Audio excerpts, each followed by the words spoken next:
All right, we're going to go to Mark chapter 7. And today we're only going to be in 2 books, Mark and Matthew, instead of all 4. Because the stories we're reading today are only in Mark and Matthew. Okay, so Mark chapter 7, verse 24. Do you remember where we are, right? It's still a very, it's a long period of time. It's a long days, all right? They had just gotten done about asking him about washing, and he was saying a ceremonial washing. It had nothing to do with making all foods clean. It had everything to do with, man's ways and what God said and taking it out of context. Okay.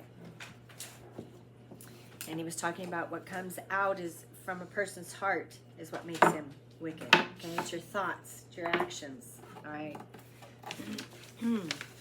Verse 24. Next, Yeshua left that district and went off to the vicinity of Zor and Zidon.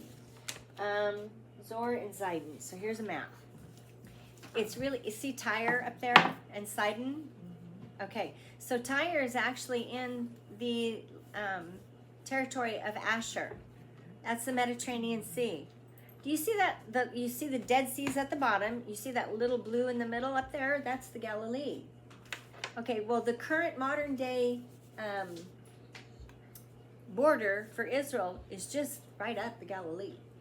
Okay, it goes, and then it kind of goes up to Mount Hermon and back down, but all the way over Manasseh, that's not all Israel today. Okay, part of it up to Mount Hermon down, there's got like a little sliver up there. But where you see most of Naphtali, the upper portions of Naphtali and Asher, that's not in Israel today. But Tyre was. Okay? Sidon could have been, you got Damascus up there too. And in Paul's day, they freely went. Okay? So in Yeshua's day, he could freely go over. He's going all the way over from the Sea of Galilee to Tyre and Sidon. The things about these places is these are port cities. Okay? So there's commerce here. They're supposed to be part of Israel, but they're predominantly first Greek, then Roman. Okay, so they're predominantly the world, and there's trade. So you've got all kinds of different people here. Okay? But he went to the Mediterranean. How come? Let's find out. Whoops! Whoops! That was a boo-boo. Yeah, that was a boo-boo. There you go. That one? Okay. Yeah? Okay. Here. I have a green one. There you go. So there he went to find, and he found a house to stay in, and he wanted to remain unrecognized. Well, he's not in the heart of Israel, so it's possible, but it's a big city, right? Okay. It's not like one of his main teaching places, right? Okay. So he wanted to remain unrecognized. Do you think maybe he went for a little R&R? Rest and relaxation? If Yeshua needed to go get rest and relaxation, so do we. If he needs time alone with his Father. He needs time away from the crowds. He needs time away from, he's always what? Giving. Giving. So he's got to have times where he's alone with his Father and refresh. Okay? If he's got to do it, all the more we got to do it. Okay. But keeping hidden proved impossible. Well, I wonder why. It was impossible. Instead, a woman whose little daughter had an unclean spirit in her came to him and fell down at his feet. The woman was a Greek by birth, a Syrophoenician. You know anything about Syrophoenicians? Think Jezebel. Okay? She comes from where Jezebel came from. Okay? Very pagan. And she begged him to drive the demon out of her daughter. And he said, "Let the children be fed first, for it's not right to take the children's food and toss it to the pet dogs." Oh my goodness, did he just insult her? No, he did not. Think about this. He's a rabbi. He's a man. In this culture, women don't approach rabbis. without a father, a husband, a covering. And here's a pagan woman has the audacity to approach a Jewish rabbi.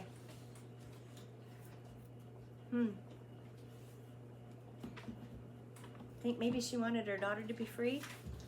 Didn't really care about what anybody thought? Didn't really give a rip? All I know is you can heal my daughter and I want her free. And I'm gonna go and fall down at your feet. So much for pride, so much for decorum, right? And the proper way to do things.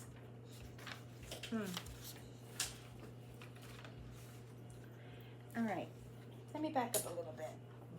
So Tyre, or Zor. This is Lebanon.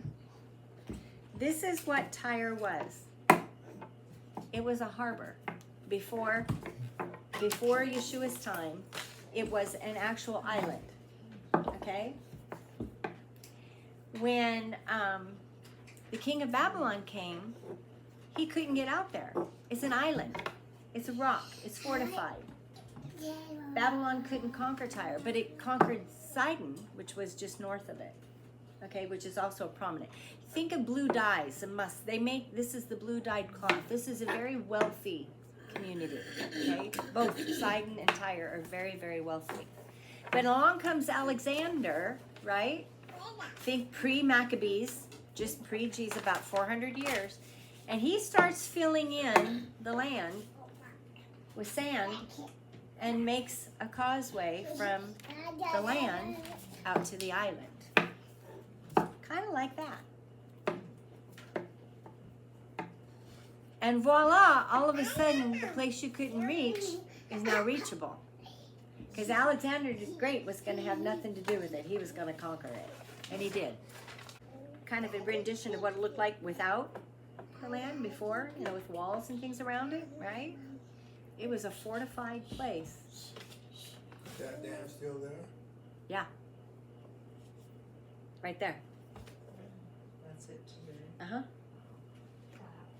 Okay. Kind of reminded me of San Francisco. San Francisco was a marsh, and they filled it in with garbage.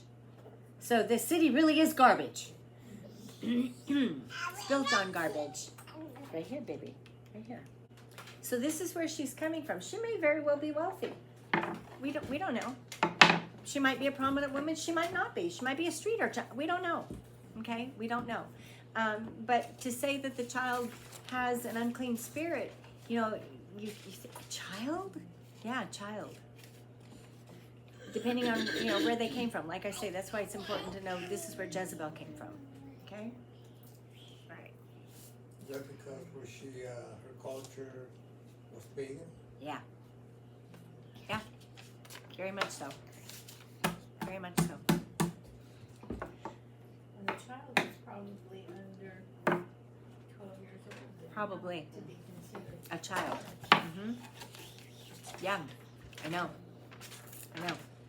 So. So why do spirits target children versus adults? Because there wasn't anybody else around that was in a pagan land. That's a good question. He When- said, let the children be fed first, for it is not right to take the children's food and toss it to their pet dogs. Right. So let, He's talking about the children of Israel. that's, okay. Yeah. Let- He's not talking let- about let pagan my- children. Let my Jewish children be fed first. Yeah. It's Yep. not right that I should feed Right. the Gentiles. So the dogs, meaning she understood she was going to see a Jewish rabbi, okay, and that the cultures, they didn't cross cultures, okay, so anybody that wasn't Jewish was pagan, dog, okay, it wasn't, it's a slur, but it's not, No. it wasn't was a just major the way put down, it was He's the way, just yes, stating a fact. yes, and it didn't deter her.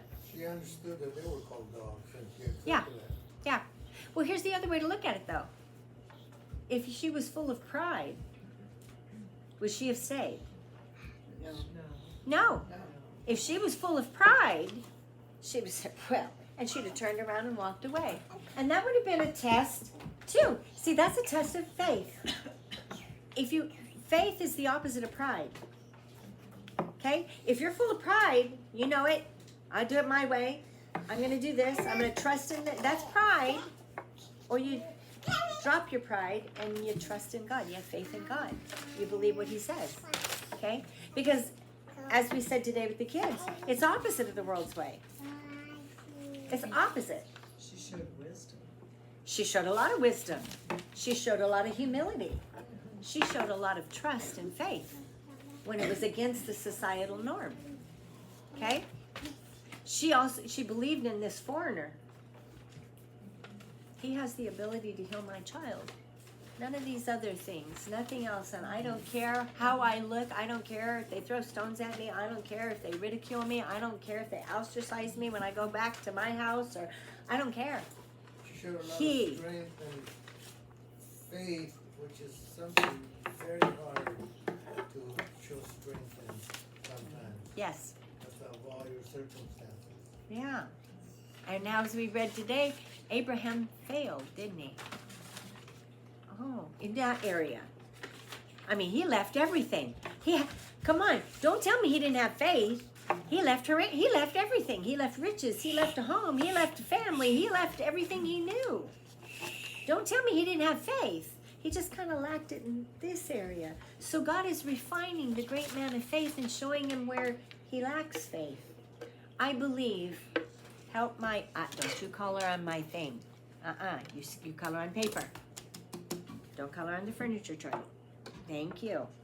Thank you.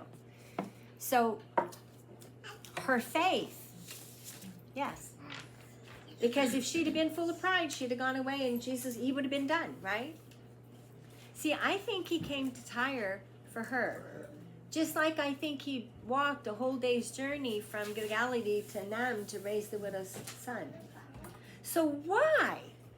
Why would he go to Tyre? Why? Why would he go to a pagan city?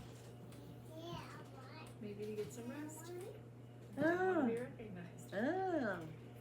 Well, that was the pretense anyway, right? You know, very rarely have I gone to a place of refuge or rest and not been called upon to still give. Or not. It's not possible. I still need to go. I still need moments. I still need reprieve. I still need rest. I still need those things. But if I go with the mindset, nope, and turn everything away, maybe he's pointing me to that area of rest because there's someone over here that needs something. And 5 minutes with him is better than nothing. Okay? He woke me up before the sun this morning. And I was like, why? But I got to do something I haven't been able to do in a very long time. I got to sit out there. I got to sit out there with nothing. No people, no dogs, no peoples, no nothing. A couple birds, some sunlight. And when I sat down, oh, thank you, Abba. When I sat down, I was looking and I thought everything was blurry. The trees were blurry. I couldn't make distinctions between the leaves and this and that. And I thought, wonder, what? Why? Well, I had just looked at something. Where was my focus?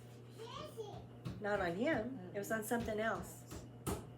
And so when I sat down, everything was blurry and distorted.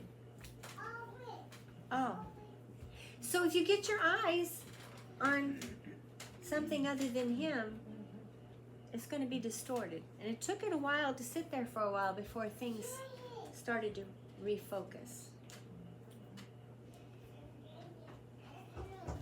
5 minutes. 5 minutes. And he went to my brain. Focus. Pay attention. Don't get distracted. Don't. On Shabbat, maybe we should take a rest from these and the phones. Because I guarantee you, you're looking at this and you look up, everything's going to be blurry. And the thing you should focus on is going to be out of focus. Can we not give him just one day to focus? Can we not talk about his things? Can we not talk about his word? Can we not talk about the wonderful things he's done? Alfred's going through hard times right now. Pray for him. But his faith is strong. And he's walking and learning things that you've never learned before, huh? And he's holding on and trusting in a new area, kind of like Abraham. Right? Zim, did you learn something new this week?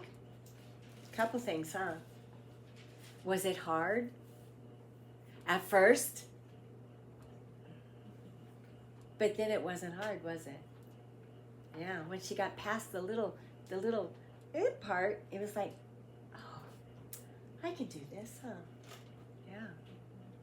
All of us, wherever we are, whatever we're doing, don't get distracted. Today, can we talk about what he's doing for us?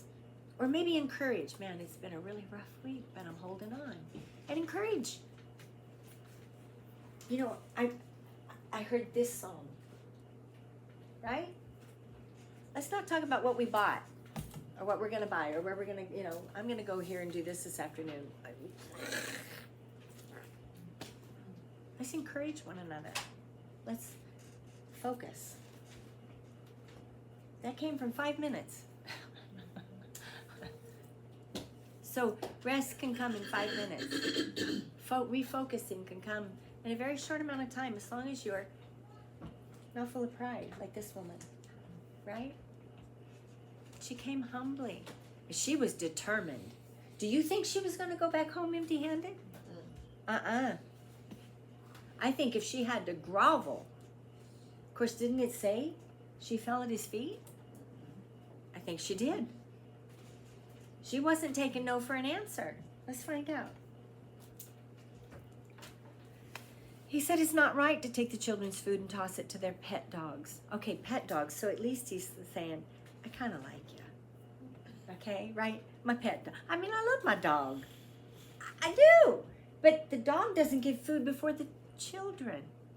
He wasn't slamming her. He wasn't telling her she was worthless. He wasn't telling her, sorry, I don't have anything for you. Okay? And she answered him, that is true, sir. There's respect. That is true, sir. But even the dogs under the table eat the children's leftovers. Most of people take this out of context and say, well, why did Jesus do that to her? Yeah. Why did he call her a dog? Yeah. That's why. Because they don't understand the culture. They don't understand the times. It was totally inappropriate for a woman to approach a Jewish rabbi. Totally inappropriate for a single woman to approach a Jewish rabbi. Completely, totally out of line, out of order, disrespectful of the culture, okay? But yet she went with, oh, sir. But the devil would use that argument to take You know people away from believing in God. No, the devil's not using, okay, I see what you're saying. But the devil isn't the one doing it. The person's enticed by their own desire. They were looking for an excuse. And they got it. Don't argue with people like that. Don't engage. So, from just listening to this, over the last couple of years, I'm very learning about the culture. Yeah. So, this is offensive when you don't know, and because I'm learning about the culture, now I'm learning how to go. Then I'm pushing what, and when I ask, I'm showing. Yeah. Because I want. Psalm 34. Yeah. The answers. So when you don't know the culture, then you read it with what you know. Right. from our From 21st century Yeah, Western yeah, ideology. So when you read it, like, from that, you're like, wow, but like you said, we don't know that. You mentioned you had breakfast or something with this couple and you Yeah. saw that Yeah. the man was whatever, Orthodox. So you knew not to Right. reach for him. She knew not to. I wouldn't know that. If I'm shaking the woman's hand, I'm gonna reach for the man, and not even think twice about it. But if you don't, Because that's our culture. yeah, Yeah. so if But you don't know, part of you is watch because he didn't move. So even if you'd have started to move your hand, if you're observant and paying attention, you would have noticed he wasn't moving his hands, and he would have allowed that he would have given you enough recognition to save face and pull your arm back. But we got to pay attention, when we went to the Jewish festival last year, right? and we were in there, I was listening, and you're like, oh, and you were saying some stuff about that. And I'm thinking, I just listened. I'm like, oh, so this is different too, because he's thinking the word rabbi. Yeah. So when we met Rabbi Greg, he was more, Yeah. Yeah. Yeah. Yeah. he was not like that. Right. So Right. Okay. Let me go. Did I answer that? Your question? Okay. Or your thought? You made a comment. It was good. Well, I just you hear me mentioning the devil a lot because Oh, that's it. I'm saying Thank you. everything on there. yeah. Everything bad. It is Yeah. his fault. Okay? Well, but it's And not. sometimes you bring out the fact that a lot of times it's not the devil, that it's us. Yeah. Right. That it's the people themselves. Right. So, We give him too much credit. Excuses, yeah. Okay? And we give him too much credit, and we have to understand that people that want to argue or disagree with you or say, oh, no, it's just, I could never offend. Well, you know what? Okay, I can't. You also don't want to learn. You also really don't. You really don't want to have a conversation. You just want to argue and prove your point. So bite your tongue. Actually, you don't even have to bite your tongue, swallow the blood. Just press your lips together. It's not worth it. Okay? Really, truly. It's not worth it to engage with somebody who, if all they want to do is fight, if all they want to do is argue. It's just not, it's a waste of time. That's the one where answer a fool according to his folly, okay? Which is different than answer a fool according to his folly. Because the foolish person who is foolish and knows they're foolish and wants to learn, now answer that one, okay? Because now they won't remain foolish. But the one who's foolish and argumentative and doesn't want to know and really doesn't get, don't answer that one. Okay, see, discernment. I said the same thing, but I said it differently. And it was about two different fools. Okay, two different types of fools. Okay, so he knew her heart. I don't think his comments were for her. Just my opinion. Yeah, I don't think his comments were for her. Because she was determined she wasn't going anywhere, and he knew what he was going to do, and he knew her heart. But she was willing to suffer the quote-unquote insult for the outcome. Are you willing to allow yourself to be humiliated? Because he'll never humiliate you. He will never, I don't know how far I'm going to get today, but if I get to a certain place, you will understand. He will never, ever humiliate you. Ever. Okay? But are you willing to be humiliated? Are you willing to put yourself in a vulnerable position to let him work in your life? He's not going to use you until you are. But I'm telling you, he will never do that to you. But if you're not willing to let go of the quarters and be vulnerable and step out, he can't. He can't work with an untrusting vessel. Okay? Can't. All right. So then he said to her, verse 29, wow, I got a long ways, 5th verse. He said, for such an answer, you may go on home. The demon has left your daughter. Okay. The daughter wasn't even there. Okay. Binding and loosing, we got it all wrong. Rebuking, we got it all wrong. You don't have to go through this elaborate, you got to do it like this, and you got to do it like this, and you got to make sure you say this. And, oh, heck no. I have literally shut up and sit down. And it obeyed. Okay? Leave. You're not welcome here. And it's gone. That's authority.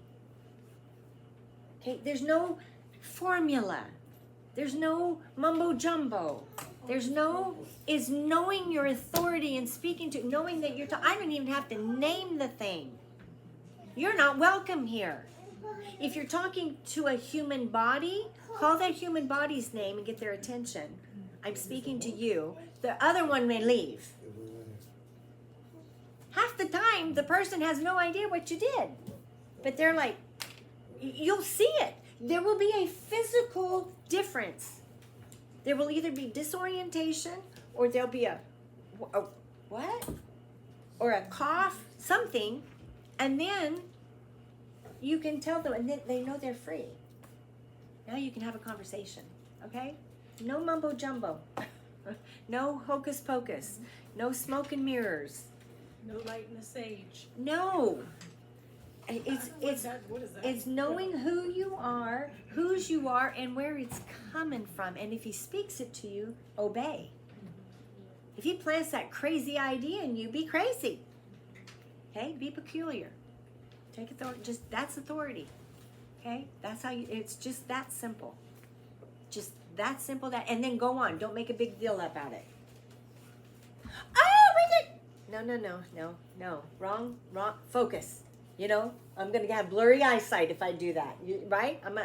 Because focus, or your eyesight, it becomes blurry. All right? Stay focused. All right, let me run and read a portion of it to you from the Matthew. It's Matthew 15. There's just a slight difference. Verse 21. Yeshua left that place, same story. And a woman from Canaan. Oh, from Canaan? Well, Zor could be Canaan, right? Okay, yep, it could. Okay. Zor could be Canaan. Who was living there, came to him pleading, "Sir, have pity on me, son of David. My daughter is cruelly held under the power of demons." Okay, and now I remember. You asked me how a child could be demon-possessed. A child can be demon-possessed if it comes through the bloodline.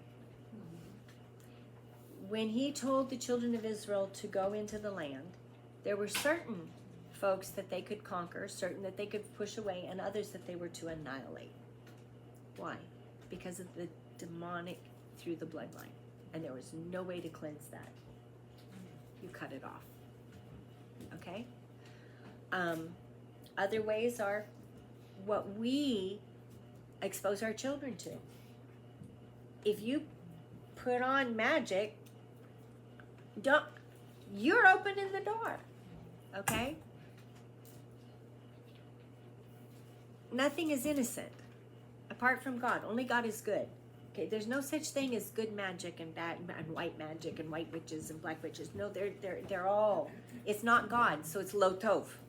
It's either tov or lo tov. It's either good or it's not good. Okay, tov, lo tov. I'd rather do tov. I'd rather have good. All right, you open the door. So if you open the door, you close the door.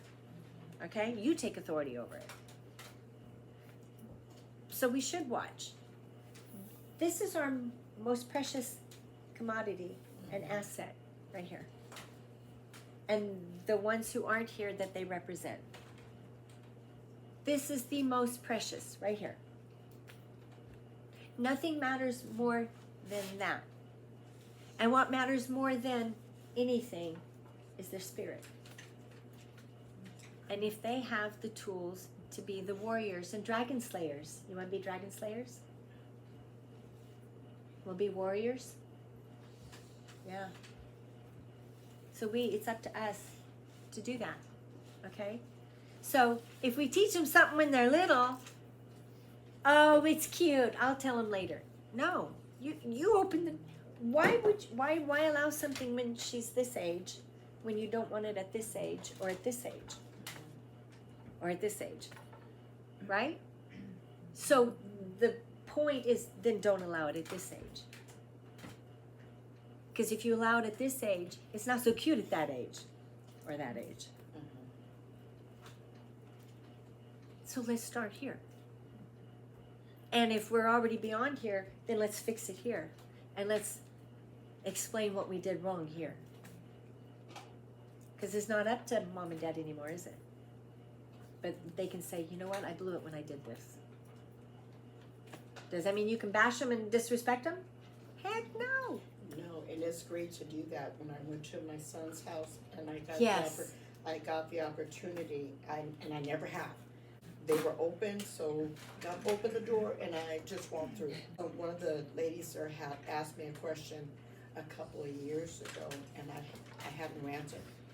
And I walked in and I said, I have an answer for her. So, and it was in the book of Genesis, so I went there. And then I said to them publicly, to my son, I said, I did my son a disservice. I taught him what I thought without actually reading. And he just looked at me, and they looked at me, and then I just continued on. So I'm telling you the right thing now. What he does with that, he does with that. And then I told them why do people tell you to start reading at the middle or the end of the book? You don't even know what they're talking about. And they were receptive. They were very receptive to And even the next day made a comment. Yeah, they thoroughly Okay? enjoyed Be bold. the conversation. And I don't feel like I'm bold, and I don't even know when God is opening a door until I'm talking about it later. Oh. So, See? That's what I mean. Don't look for lights, cameras, actions. Don't look for fireworks. It'll come later, and then you'll go, oh, and that's when your brain will go, okay? Yeah. Because you're like, oh, it'll be natural. God will just lead you naturally. There's no fanfare, and you don't have to go, look! No. But what a marvelous thing, okay? So that's how demons can enter into children. We can do it, or it can come through ages and ages, or it can be environment. I mean, like I said, where did she come from? Same area as Jezebel. Okay? It's predominant. It's widespread. And it's a societal norm. I mean, look at our societies now. I'm sorry, but wow. A Christian nation? Whew! I don't think so. Yeah. Okay? It's scary what Yes. the kids know that even my children didn't know. You know, I've seen with my grandchildren that they're so far ahead of what they should know, but they're exposed to it and they're doing it. If it's contrary to God, everything's spirit. We divide spirit and flesh. We divide, right? I mean, we were taught, oh, this is church, this is spirit, and this is flesh, and you don't mix church and spirit, or spirit and flesh. What? You can dissect a person in this? No, we need to look at Middle East. I mean, they're all, you're a whole complete being, okay? They're very emotional, aren't they? Very emotional. I mean, they're loud. They're very loud. They're very all in. I mean, if they're happy, sad, there's no pretext, okay? That's just who and how they are, okay? So we shouldn't divide ourselves. We shouldn't divide spirit. Everything is spiritual. Everything is spirit. And we should be walking by his spirit, not ours. Okay. That was the question you asked. That was a good question. But Yeshua did not say a word to her. Oh, that's not what we read in Mark. Is one of them telling us his story? No, it's just a different perspective. He didn't answer her at this point. He answers her later, yeah, but right here, and it says, then his Talmudim came to him and urged him, send her away, because she is following us and keeps pestering us with her crying. Oh, Yeshua, could you please, my daughter, I need my daughter. Oh, heck no. Yeshua, My daughter, save my daughter. Okay, I mean, she's being loud. She is like, she's pestering. Send her away. She's embarrassing. Oh my gosh, could you shut her up? Tell her to go away. Huh. Big difference. Okay, all right. He said, now he's saying, and he's saying to whom? Them and to her. I was only sent to the lost sheep of the house of Israel. But she came and fell at his feet and said, Sir, help me. And he answered, then the same, right? And it's not right for the children's food and toss it to the pet dogs. And she says, that's true, but even the dogs and the leftovers that fall from their master's table, this one's got a little bit, fall from their master's table. So when Joshua enters into the promised land, Canaan, there were 7 known nations that were Gentile, pagan. 7. And they were to be expelled. Okay? Because Israel was both land and people. But Yeshua came, and he is going to include Gentiles and write it on the heart. And so now he's coming to redeem the nations, because she recognizes who her master is. And the nations will then call him master. Do you see? The 7 nations of Canaan would not.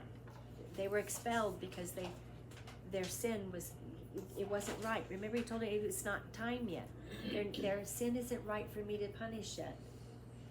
But now, as representative of the nations, he's including all those who will bend the knee. All those who will come boldly and humiliate themselves and say, Yeshua, God is salvation.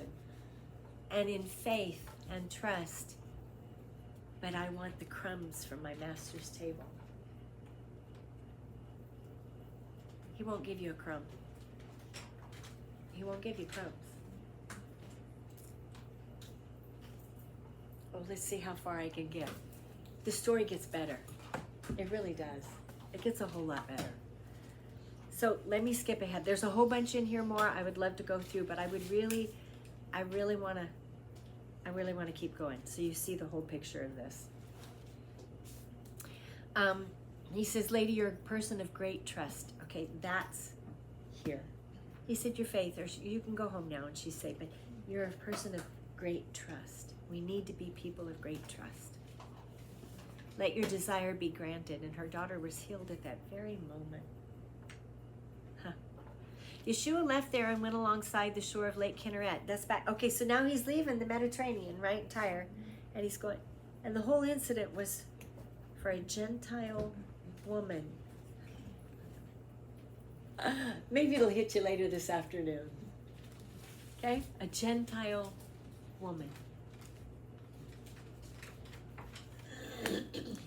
Yeshua left there and went to the shore of Lake Kinneret. That's the Sea of Galilee. He climbed a hill and sat down, and large crowds came to him, bringing with him the lame, the blind, the crippled, the mute, and many others. And they laid them at his feet, and he healed them. And the people were amazed as they saw mute people speaking, crippled people being cured, lame people walking, blind people seeing, and they said a bracha, a blessing.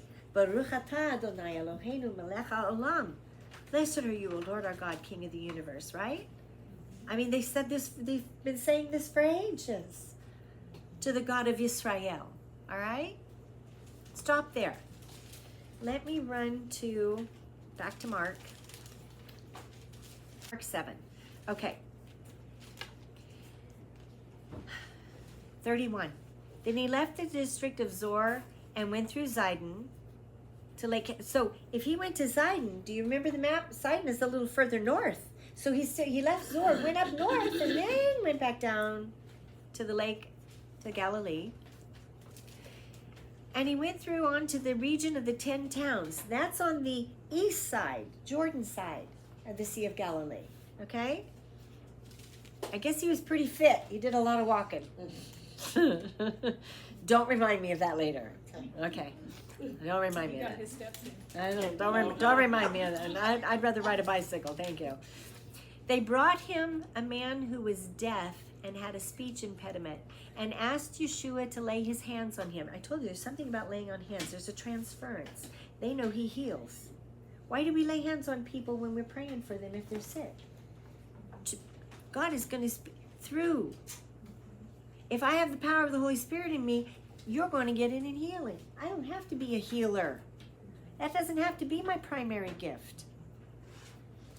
Okay? Taking him off alone. Have you ever read that? There's crowds and crowds and crowds and crowds of people. And he takes this man off alone. Why? Dignity. Dignity. He's not going to humiliate people. Because about what he's going to do. Because of what he's going to do. Okay, what he going to do? Let's read it. Let's find out.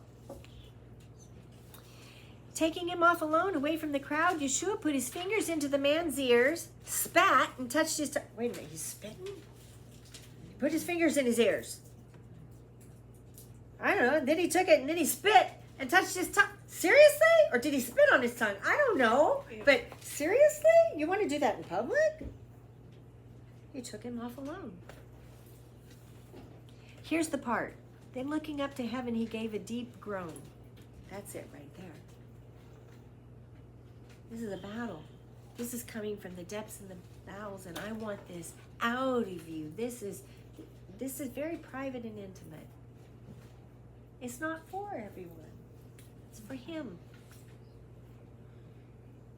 Sometimes it's a healing in the midst of a crowd. Sometimes it's done like the woman who came and had the issue and touched. There was a whole crowd. There was no getting around it. But not this one. I told you he'll never humiliate you, ever. And he said to him, Hipatach, be opened. And I don't think it was Hipatach. No, I think it was Hipatach. It was loud. It was authoritative. It was loud, so that the deaf thing could hear.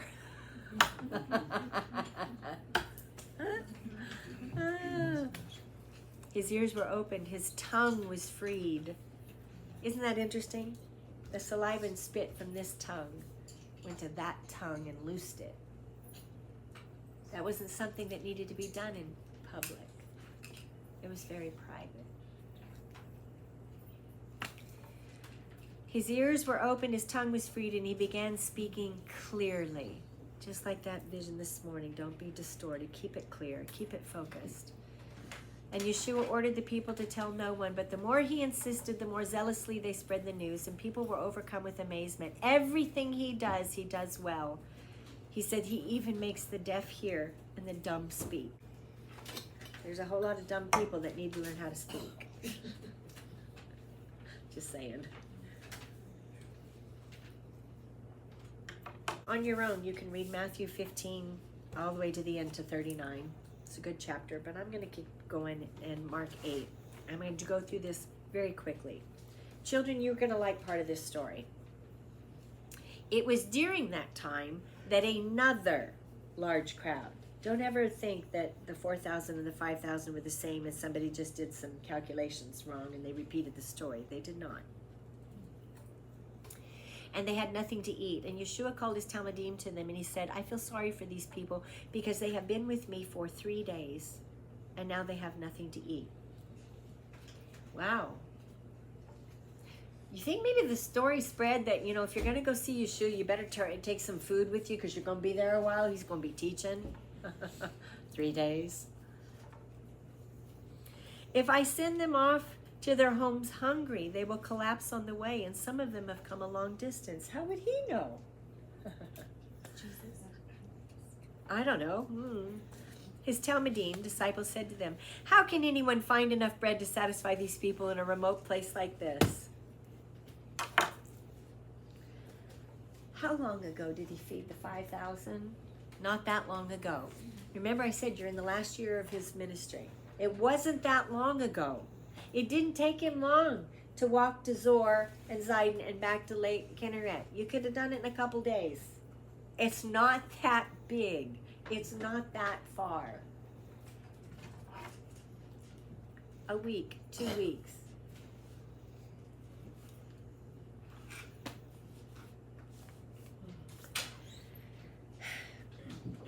How can anyone find enough bread to satisfy these people in a remote place like this?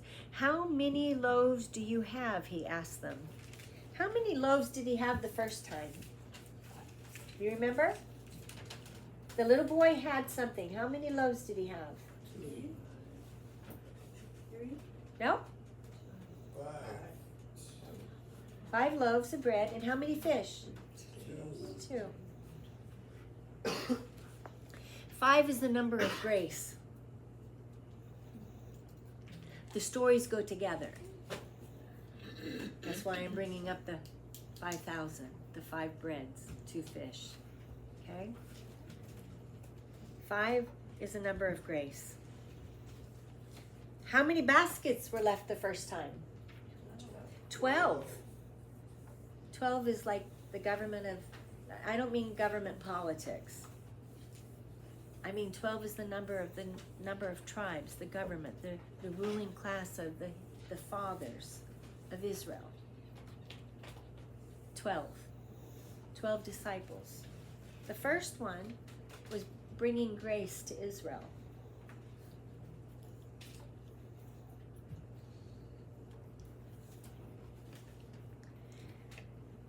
How many loaves do you have? He asked them, and they answered 7.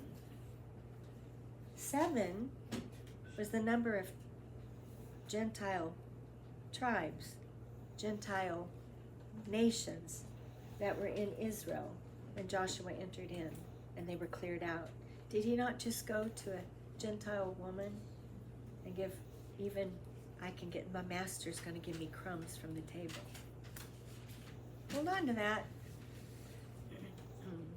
7 is the number of divine submission to God's will, according to Hebrew. It's a submission to God's will. Is that not trust? That's trust. That's faith. Okay?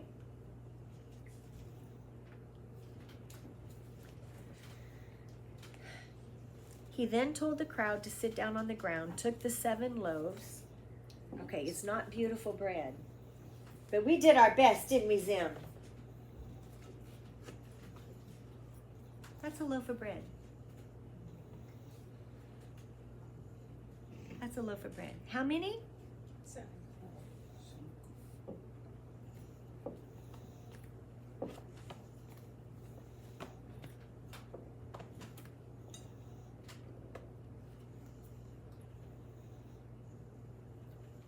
How many people did they feed?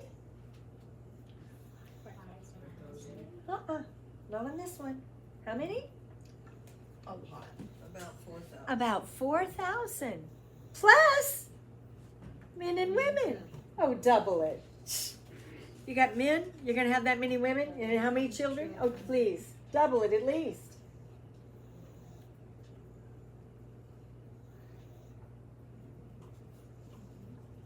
That. And a few fish. A few fish. No number. A few fish. Then he told the crowd to, let me grab those back. Look at this. And he held them. See, it wasn't a loaf of bread like we think a loaf of bread, right? This is bread in the Middle East. This is bread. And he held it up and he made a bracha. Baruch atah Adonai Eloheinu melech haolam hamotzi lechem. Blessed are you, O Lord our God, King of the universe, who brings forth bread. And then he passed it out. And then the people ate their fill. If you read Matthew, they were satisfied. What? Out of 4,000 plus? 8,000? I mean, 40.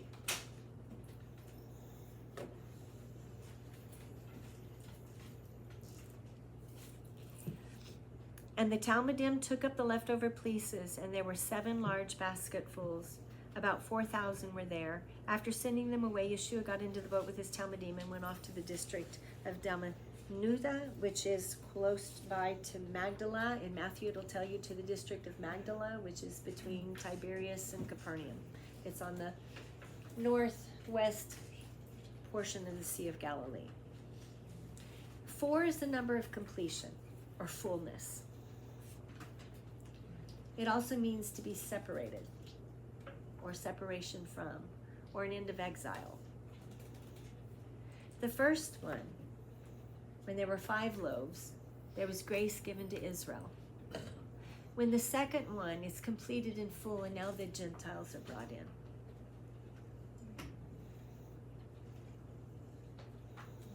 He's in the 10 towns. What? 10 towns. He's in the 10, that's what we read in Mark. He's in the 10 towns. Now so it is full and complete. It's about trust and faith being given to everyone, the law being written on our heart. Trust and faith is now for even the dogs. Only you're not getting crumbs. He took a whole and broke it, and they had their fill. All of his stories, all of his parables, all of his miracles have more. It wasn't just a physical, there's depth for us to learn. Okay? Grace and mercy to Israel first, and then to the Gentiles. And we're no less. We're not getting the crumbs. We will have our fill. So easy to overlook those two and not put them together, because you got to read what happened in between. Oh, remember Peter happened in between. And what did he say to him? Peter lost focus. Jesus became blurry because the waves became sight. So like, you're looking at that and you're looking at the, everything's blurred. He was blurred because the focus changed. What did he say to Peter? Oh, you have so little faith. Peter had faith. Peter knew who he was. He's not saying you don't have faith. Like Abraham. Abraham had great faith.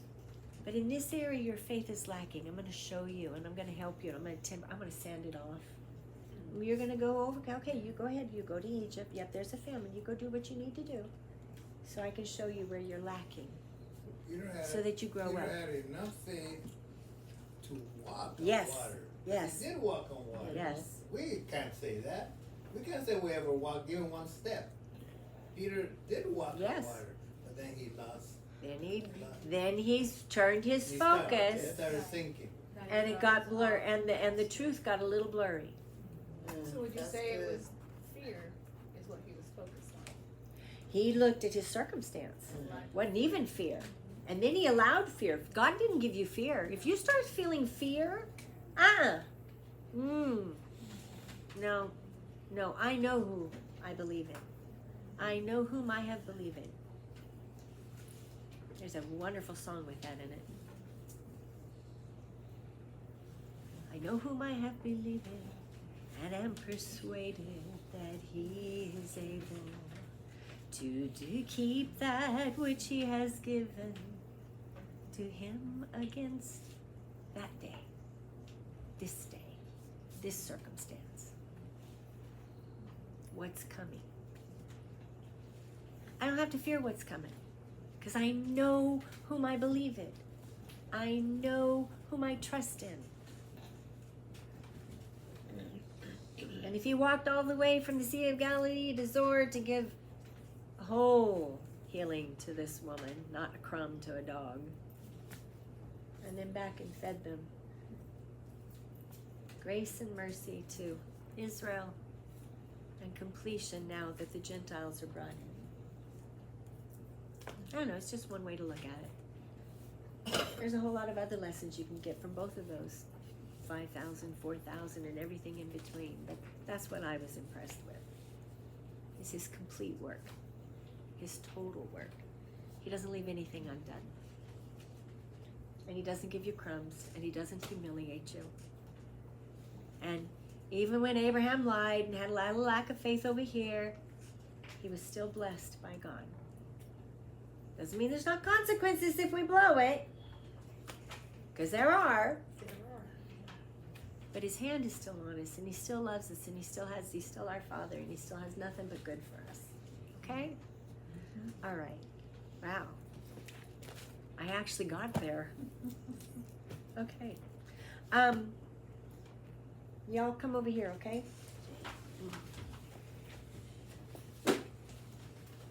All right, and look at that. It's That's on her faith owl. and trust. That's faith and trust. It is. And complete peace. Yep. Run to your Abba. See, his El Shaddai, it means all-breasted one. Where is she? She's right next to his heart. She's safe there. Okay? All right. May the Lord bless and keep you. May his face and his grace shine upon you.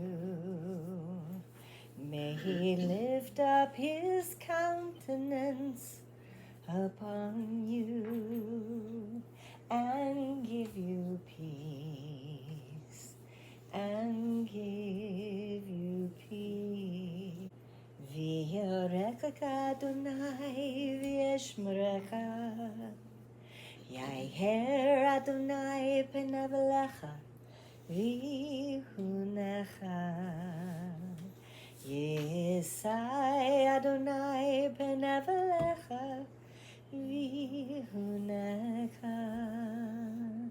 V'yesh lemcha shalom.